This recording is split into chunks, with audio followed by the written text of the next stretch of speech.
Hello, Dr. Kistler or your respective TA, and welcome to my video analysis on compliance gaining techniques. To give some background on compliance gaining techniques, according to Wilson in 2002, compliance gaining techniques are any interaction in which a message source attempts to induce a target individual to perform some desired behavior that the target otherwise might not perform. Compliance gaining techniques fall under interpersonal persuasion, given that interactions are usually one-on-one dances of persuasion between individuals. For my visual piece, I designed an infographic poster in Adobe Illustrator for a mock vape company called Happy Bar. This internal use poster for the company is used to train or inform sales associates on how to sell nicotine products to kids using various sales techniques. Coincidentally, these sales techniques are all based on pre-existing compliance-gaining techniques: foot in the door in the face, dump and chase, scarcity principle, and that's not all. The body paragraphs provide examples or explanations on how to exercise these techniques in the sales scenario. The first compliance-gaining technique in the infographic is the foot in door technique. According to Perloff in 2020, the foot in the door technique stipulates that an individual is more likely to comply with a second, larger request if he or she has agreed to perform a small initial request. The infographic describes how the sales associate could use samples to introduce nicotine products to kids by either letting them get a single hit of a vape or providing a small device to take home for one-day use in hopes they change their mind the next day.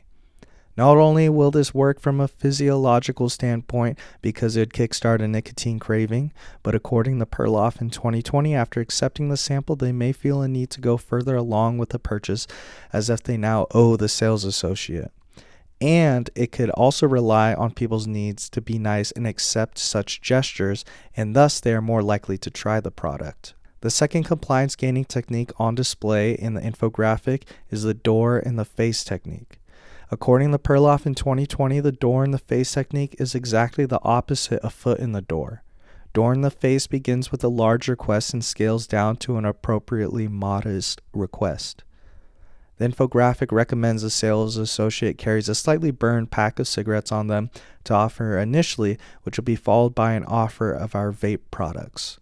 This hopefully puts an emphasis on the convenience, flavor, and lack of stinky odor a vape provides over a cigarette. By pitting these two against each other, the vape will knowingly always win and will be an easier sell. According to Perloff in 2020, this could work for two reasons. The first being it comes across as a concession made by the associate by letting up and offering a better product to satisfy the kids. And the second reason is that the first option was so bad that the vape looks great in comparison, which makes the kids' decisions seem less severe. The third compliance gaining technique in the infographic is the dump and chase technique. According to Booster et al. In 2009, dump and chase is a compliance gaining technique that relies on strategic persistence, incorporating questions such as why not, followed by overcoming the preceding objections of the opposing individual. The infographic recommends applying this technique by focusing on peer pressure and their responses to objections. It also recommends minimizing the acts of vaping in light of objections as well. According to Booster et al. In 2009, the repeated confronting of objections from an individual can induce a feeling of urgency that feeds into the scarcity principle. This in turn plays on the fact that people place more importance on completing tasks that they feel they have less time for.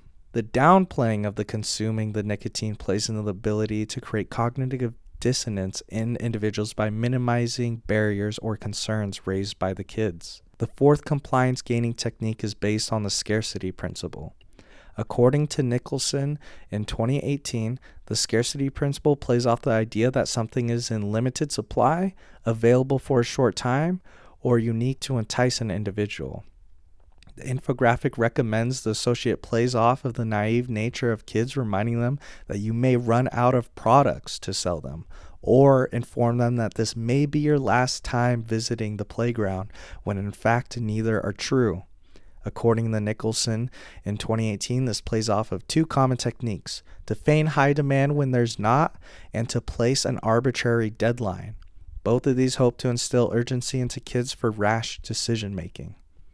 The fifth and last compliance gaining technique in the infographic is the "that's not all" technique. According to Perloff in 2020, the "that's not all" technique is when the salesperson presents a product and a price but does not allow the buyer to respond immediately. Instead, after a few seconds of mulling over the price, the buyer is told, "That's not all." And that is, there is an additional small product that goes along with the larger item, or that just for you, or perhaps today only, the price is lower than that originally cited. The infographic recommends the sales associate throws in free nicotine patches or gum to a potential customer to sweeten the deal. According to Perloff in 2020, this hopes to entice the potential customer, as now they feel as though they are getting more for nothing, when in fact the Happy Bar company provides nicotine patches and gum to sales associates free of charge for this sole reason. In conclusion, compliance gaining techniques are powerful tools that can be used to influence others to perform certain behaviors. In this video analysis, we explored 5 different compliance gaining techniques used by a mock vape company trying to sell nicotine products to kids. Each technique was explained in detail, along with examples of how they could be applied in a sales scenario. Though as responsible members of society, we must be aware of these techniques and use them ethically and responsibly, and not use them to sell nicotine to kids.